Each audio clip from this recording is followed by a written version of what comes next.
जय श्री राम। आइए एक कविता प्रस्तुत है अजूबा ब्रह्म। ब्रह्म के ऊपर एक कविता है। आइए सुनते समझते कविता का क्या कुछ कहना है।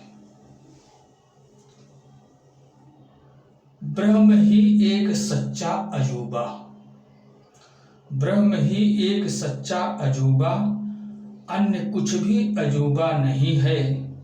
वह अजूबा का भी है अजूबा, उसके जैसा अजूबा नहीं है। ब्रह्म ही एक सच्चा अजूबा, अन्य कुछ भी अजूबा नहीं है।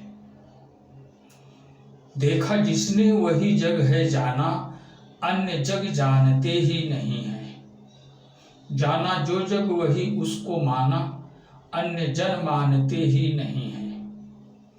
जाना वो जग जिसे वह जनाया, जानकर बन गया वह वही है। ब्रह्म ही एक सच्चा अजूबा, अन्य कुछ भी अजूबा नहीं है। जिसने खोजा वही उसको पाया, पा उसे हर्ष उर में समाया। मूक के स्वाद सा कहना संभव नहीं, बस उसी में मगन खुद अघाया। ब्रह्म ऐसा अजब है अजूबा, खुद में खुद एक बस वह वही है। ब्रह्म ही एक सच्चा अजूबा, अन्य कुछ भी अजूबा नहीं है। जान उसको मगन जो हुए वो, राधा मीरा कबीरा कहाए।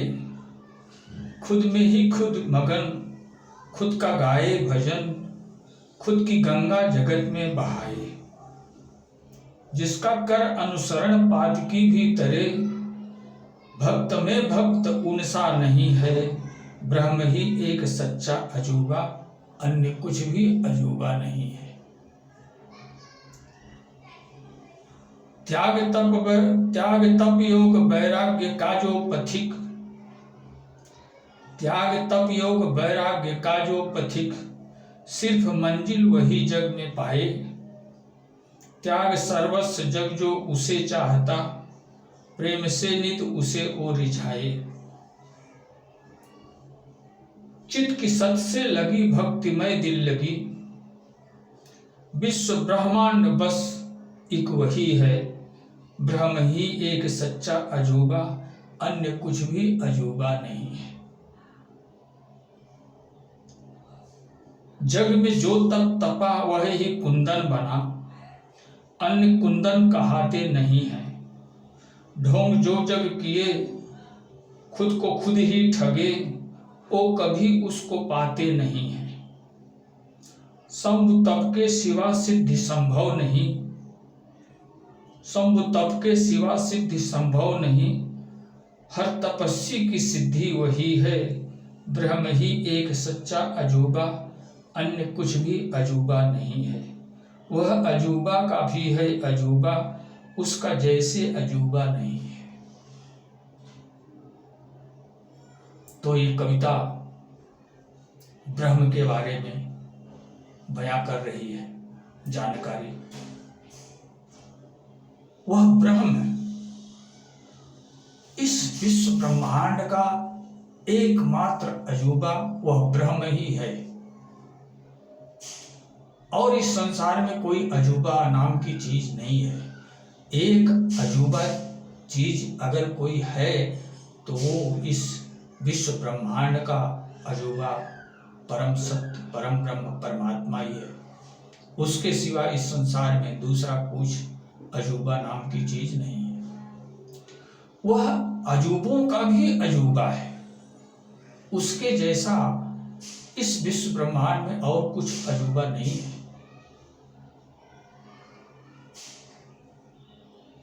क्यों? क्योंकि देखा जिसने वही जग है जाना, जिसने उसे देखा है वही उसे जाना है। अन्य जग जानते ही नहीं है। जिसने उसे देखा है वही उसे जाना है, अन्य उसे जानते ही नहीं है कि वो कितना अद्भुत, कितना विचित्र, कितना विशाल, कितना विराट, कितना महान है। जिसने नहीं देखा है वो उसका अनुमान भी नहीं लगा सकता है कि वो कितना विचित्र है, अद्भुत है, विलक्षण है। जिसने देखा है मात्र उसी को ज्ञात होता है कि वास्तव में इस विश्व ब्रह्मांड का अजूबा एकमात्र वही ब्रह्म ही है। उसके सिवा इस संसार में और दूसरा कुछ भी अजूबा नहीं है। जाना जो जग वही उसको माना, जिसने उसे जाना वही तत्वतः उसे माना भी है। जो जाना ही नहीं वो क्या मान सकता है? जिस चीज को उसने देखा ही नहीं, जाना ही नहीं, उसको क्या मान सकता है? वो संभव ही नहीं है मानना। जो उसे देखा है, जो उसे जाना है, वही उसे तत्वतः माना भी है। और जो देखा नहीं है, जाना नहीं है, वो उसे केवल लौकिक तरीके से माना है और तत्वतः वो उसे मान भी नहीं सका है।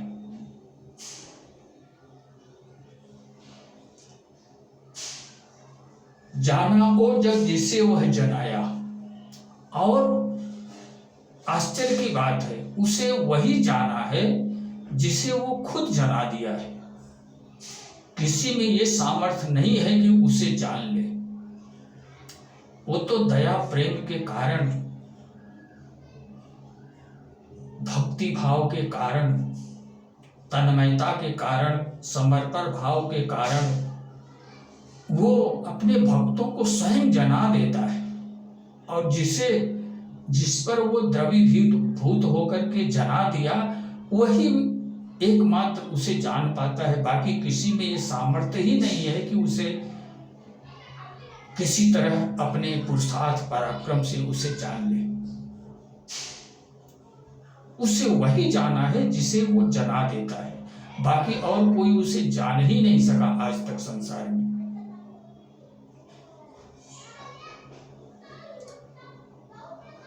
जिसने खोजा वही उसको पाया, पा उसे हर्ष उर में समाया।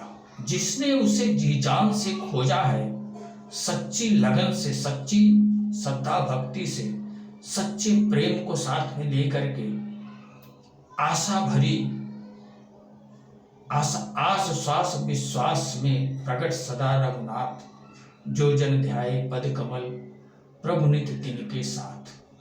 तीन चीजें आवश्यक हैं, आस, श्वास और विश्वास।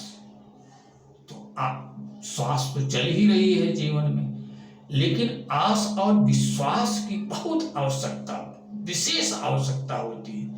जिस कसौटी में लोग खरे नहीं उतर पाते हैं, टूट जाया करते हैं। और वो स्वयं को जनाने से पहले बहुत खरी कसौटी में कसता है।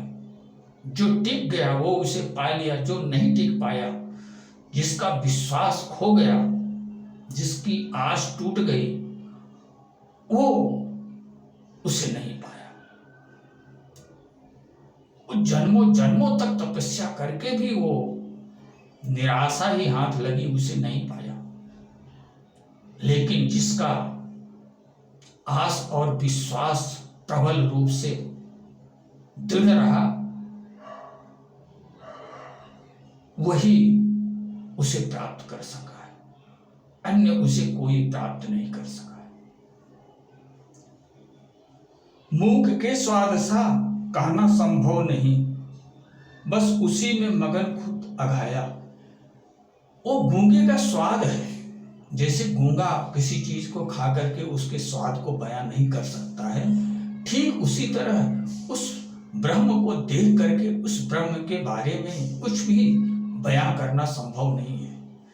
केवल जो देखा है वही आंतरिक हार्दिक तृप्ति पाया है, और एकमात्र वही जानता है कि वह ब्रह्म कितना विचित्र है, कितना अद्भुत है और कितना अजूबा है। जिसने नहीं देखा वो अनुमान तक भी नहीं लगा सकता है उस ब्रह्म का। ये वास्तविकता है।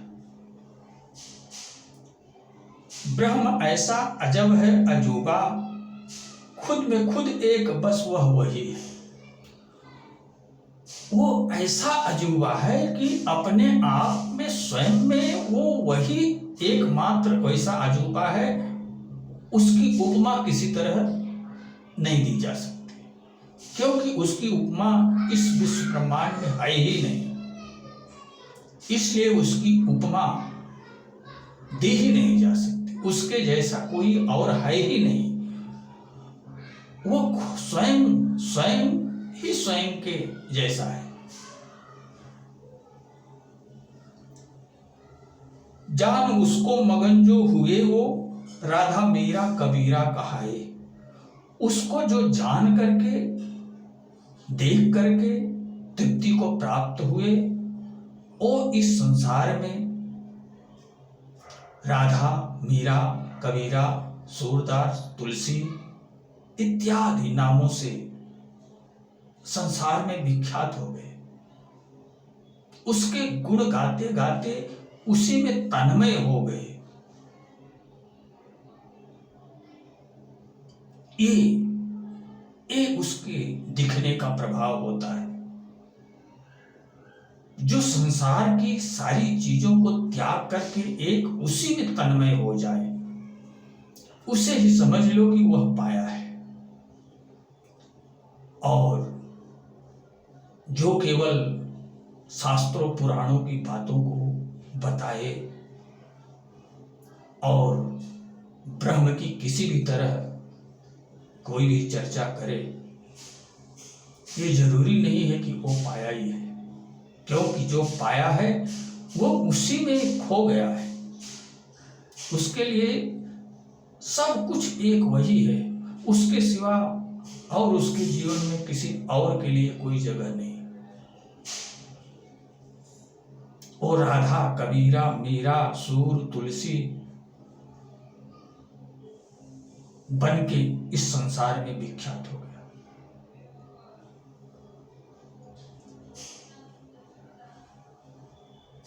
खुद में ही खुद मगन, खुद का गाए भजन। वो खुद में ही खुद मगन रहता है और खुद का ही भजन गाता है, किसी और का भजन नहीं गाता है। ये वास्तविकता है। जो उसे पाता है वो खुद का ही भजन गाता है, किसी और का भजन वो कभी गाता नहीं है। ये सबसे बड़ी निशानी है। वो मीरा पाई तो खुद का भजन गाई, कबीर पाए तो खुद का भजन गाए, तुलसी पाए तो खुद का भजन गाए, सूरदास पाए तो खुद का भजन गाए। संसार में जितने लोग भी उसे देख पाए हैं, जान पाए हैं, वो खुद का ही भजन गाए हैं, किसी अन्य का भजन नहीं गाए।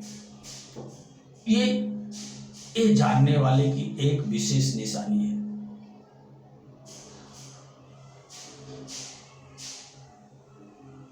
खुद में ही खुद मगन, खुद का गाए भजन, खुद की गंगा जगत में बहाए।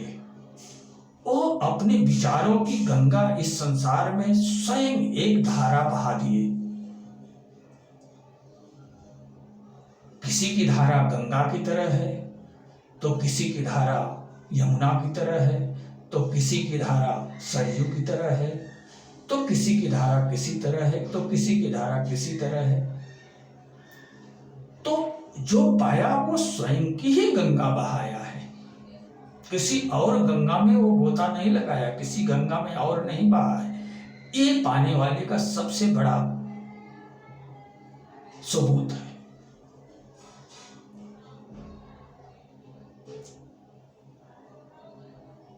और उसका अनुसरण करके संसार के लाखों लोग सद्गति को प्राप्त हो जाते हैं। उनकी भक्ति की तन्मयता को देख करके जो लोग ईश्वर श्रद्धा भक्ति प्रेम में संलग्न हो जाते हैं, वो भी देर सवेर जो है वो उस ब्रह्म को देख करके, जान करके अपने जीवन को धन्य बना लिया करते हैं। ऐसे लाखों हैं। ऐसे लाखों हैं जो पाते हैं और अंतर मन में ही उसे छुपाए हुए जीते हैं और जी करके आनंद पूर्वक इस संसार से चले जाते हैं। संसार में बहुत से लोग उनको जान भी नहीं पाते।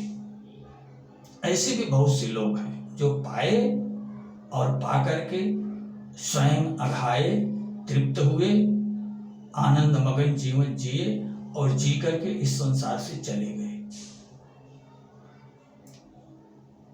त्याग तप योग वैराग्य का जो पथिक, सिर्फ मंजिल वही जग में पाए।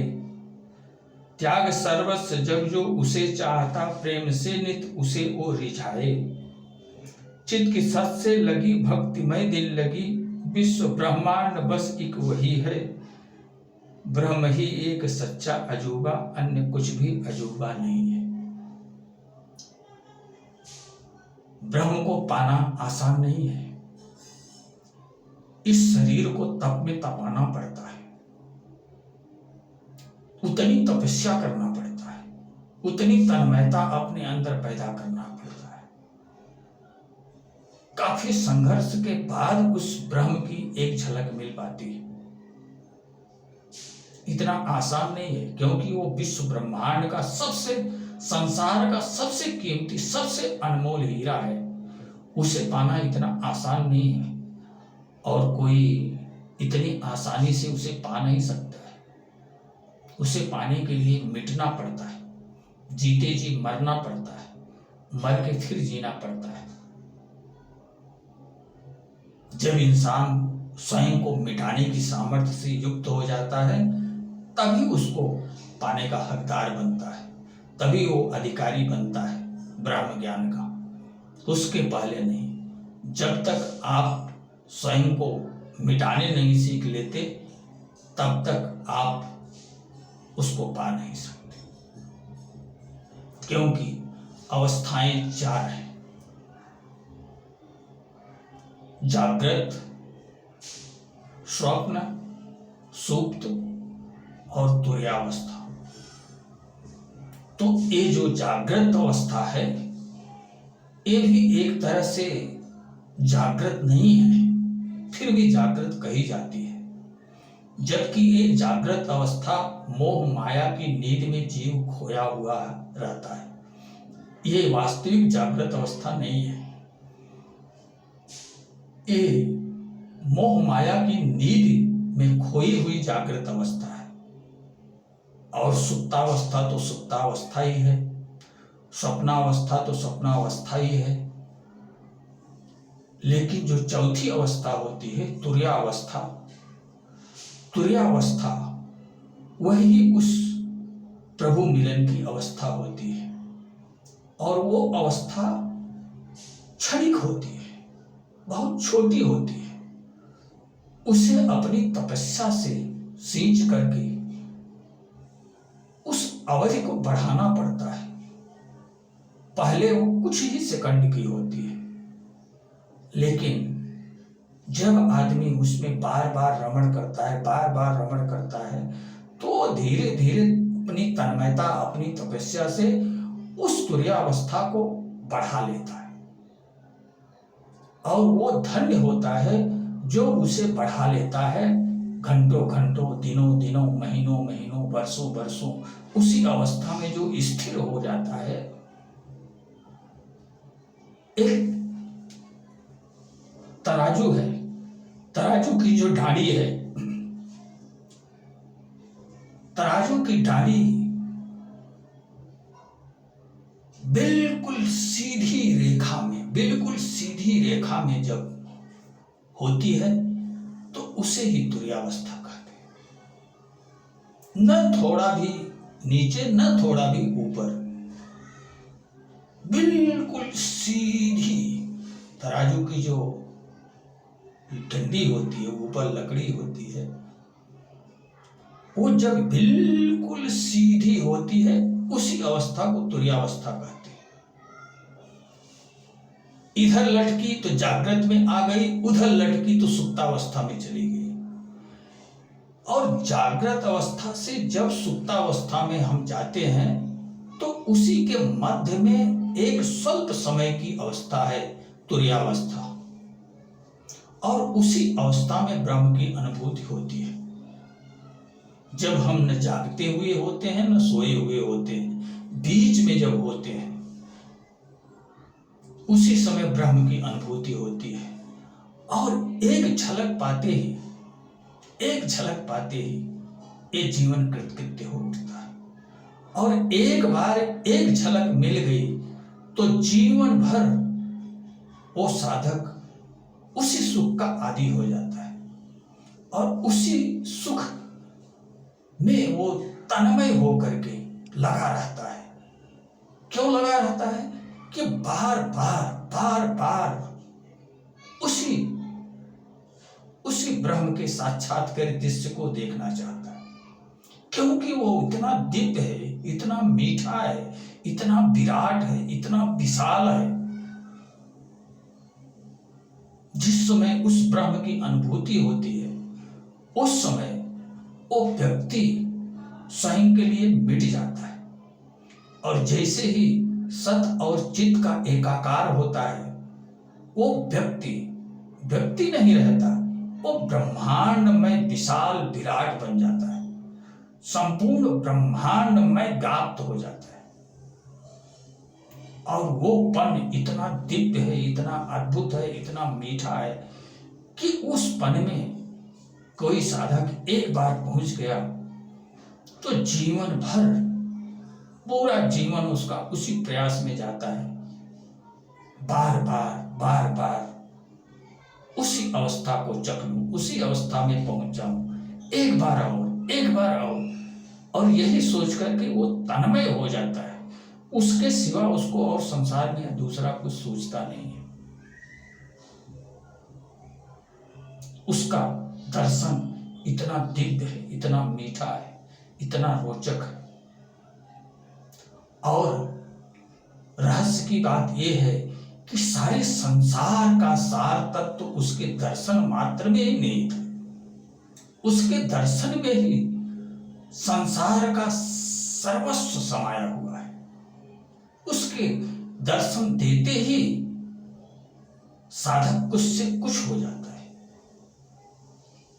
उसका जीवन, उसका भाव तुरंत परिवर्तित हो जाता है।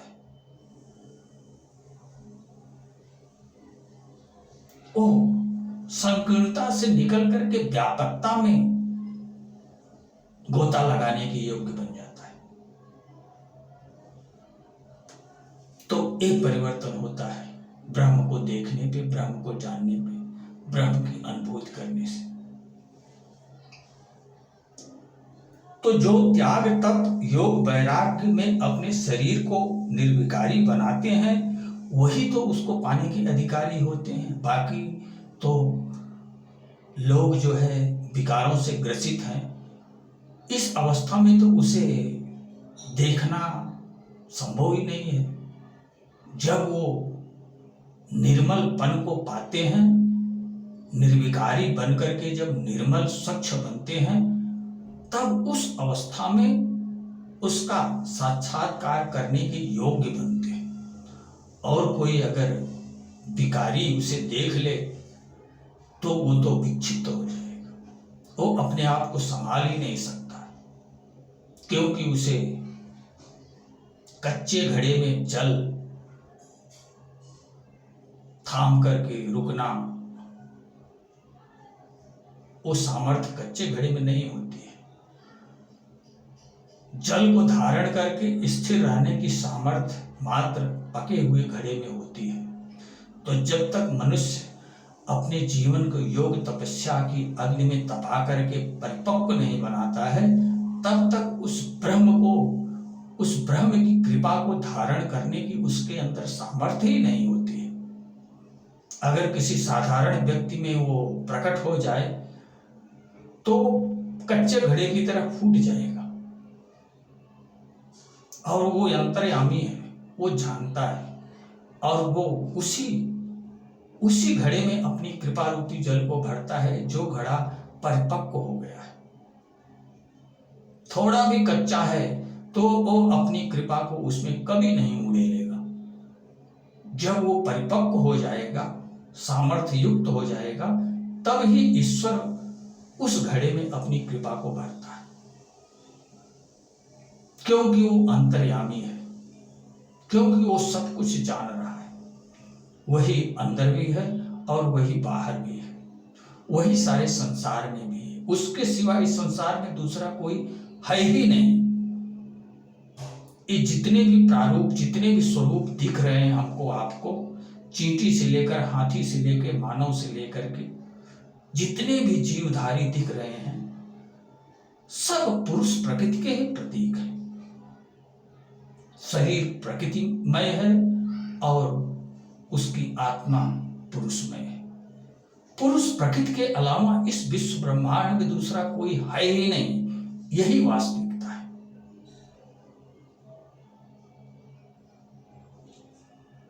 जो इस संसार में योग तपस्या करके अपने विकारों को जला देता है और मात्र संसार की सारी वस्तुओं का त्याग करके वैराग्य भाव में सिर्फ एक उस ब्रह्म की इच्छा रखता है, वही उसे पाता है। अगर कोई दूसरी इच्छा उसके हृदय में शेष है, तब तक वो ब्रह्म उसके अंदर प्रकट ही नहीं होगा। जब सारे संसार की इच्छा मर जाती है, किसी भी चीज की इच्छा नहीं होती है, एक ही इच्छा होती है और वो होती है ब्रह्म की इच्छा। तब वो ब्रह्म जो है सद्गुरु की कृपा से अपने हृदय में जो है अवतरित होता है, प्रकट होता है।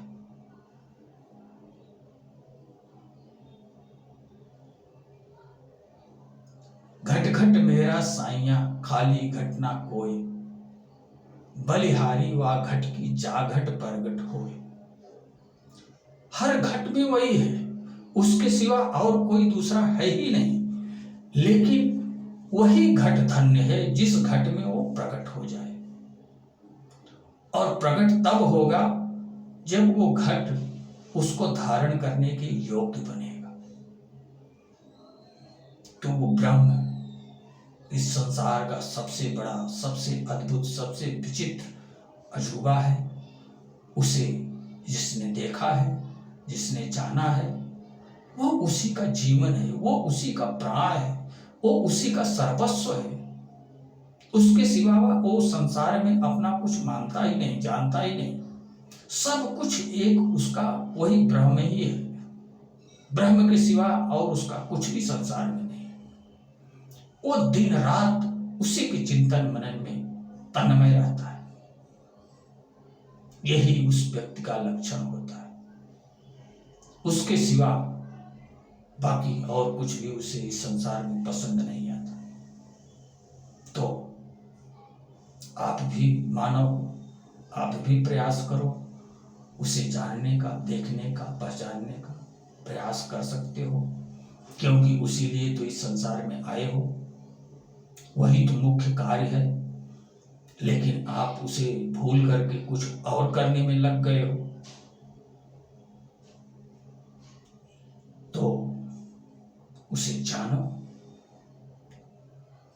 उसे देखो और अपने जीवन को धन्य बनाओ। यही मेरा आप लोगों से निवेदन है।